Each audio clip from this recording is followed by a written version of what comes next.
Agutin Erev Shabbos. This week's parsha is Parshas Pekudei, or Parshas Pekudei, and I wanted to discuss a thought that I had about Sefer Shemais, about the entire Sefer Shemais, and how Sefer Shemais ends in this week's parsha, and the way that it ends. So, Sefer Shemais, if we think about it, it's generally we think about it as the Sefer where the Jewish people left Mitzrayim, and what happens is Moshe Rabbeinu, Pari tries to prevent Moshe Rabbeinu from being born all the way back in Sefer Bereshis. He makes a decree that all the Jewish boys should be thrown into the river. But he survives, and he's raised in the palace, and he goes out, and he ends up seeing his brothers, and he ends up miraculously bringing the Makkos. Of course, he was the Shliach of Hashem, that he brought the Makkos, and then he ended up splitting the sea, and he ends up going up to Har Sinai and getting the Torah and bringing it down, and then deciding that Klal Yisrael is not worthy, and he breaks the Luchas. Then he goes back up, and he spends 40 days and 40 nights with Hashem, and he gets the Luchas again, and he brings it back down, and then he teaches Kol HaTorah Kula to Bnei Yisrael on Har Sinai. And then afterwards, Hashem tells Moshe Rabbeinu, tell Bnei Yisrael that they have to build the Mishkan. And what does Moshe Rabbeinu do? He tells them that. And this week's parsha, it says 19 times, I think, Kashar Tziva Hashem es Moshe. Moshe Rabbeinu is the one commanded everybody to build the Mishkan, and Klal Yisrael builds the Mishkan. And after all that is said and done, all the way at the end of Parshas Pekudei, one of the last psukim, it says that Moshe, he's finally finished. The Mishkan is finished. The Oyel Moed, v'lo yachal Moshe lav Oyel Moed.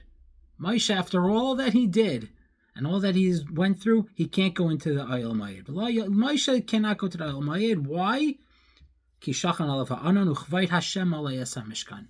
The Kvayt Hashem filled up the Mishkan. What is going on here? Why can't Moshe Rabbeinu go into the Oyel Moed? I think that the Torah is teaching us a profound lesson. And that lesson is that the way I just described Sefer Shemais is really not the correct way of looking at it. It's not a Moshe Rabbeinu-centric Sefer. It's Bnei Yisrael-centered Sefer. And that is that Moshe Rabbeinu is a shliach from Hashem. In every single thing that he did, he's merely a messenger. Yes, the greatest messenger, the greatest leader, the greatest anav, the greatest teacher that Bnei Yisrael has ever had. This is not taking anything away from Moshe Rabbeinu, but the fact of the matter is that he was a messenger from Hashem. The point of Sefer Shemais, the ideas of Sefer Shemais and redemption of Klal Yisrael, that they left Mitzrayim, but what did they take out of that leaving Mitzrayim? They stood under Har Sinai ke'ish echad b'lev echad. The only way they were able to get the Torah is because they were all together. That's the only way Moshe Rabbeinu was ever even able to do his job, is because they were all together. And how does the Mishkan get built? Every person contributes to the building of the Mishkan. Everybody contributes. Everybody does what they can. That's the Mishkan. That's what Hashem wants. Of course, we need great leaders, but that's not the point. That's not what Hashem is focused on. Hashem is focused on Bnei Yisrael. Uchvayt Hashem malei as HaMishkan means, in my opinion, the honor of Hashem filled the Mishkan. The honor of Hashem is the Jewish people.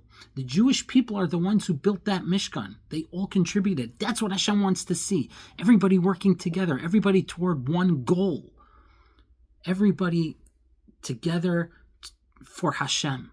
That's what Hashem wants. Ukvayt Hashem malei es HaMishkan. That's what Hashem wants. He wants to see everybody working together to a common, holy goal. Lo yachal Moshe lavai el Oyel Moed. This is not the time for Moshe Rabbeinu. Moshe Rabbeinu was a messenger from Hashem, and he did everything that Hashem asked him to do. But this is not something Hashem's asking him to do. This is something Hashem asked Bnei Yisrael to do. He wanted this Mishkan for himself because it came from the hearts of everyone in Klal Yisrael. I think that that's a lesson to life. I think that's something that we all have to keep in mind. Things come to us. There are messengers from Hashem, whether it's something positive or negative. Whatever happens, or different people come into our lives, they're messengers from Hashem. We're all just puppets in Hashem's master game. And what Hashem wants is for all of us to be together, to love each other, and to do things toward a common goal. Let's all try to do that. Ke'ish echad b'lev echad, and let's be the Kvayt Hashem that was malei es HaMishkan. Have a wonderful Shabbos.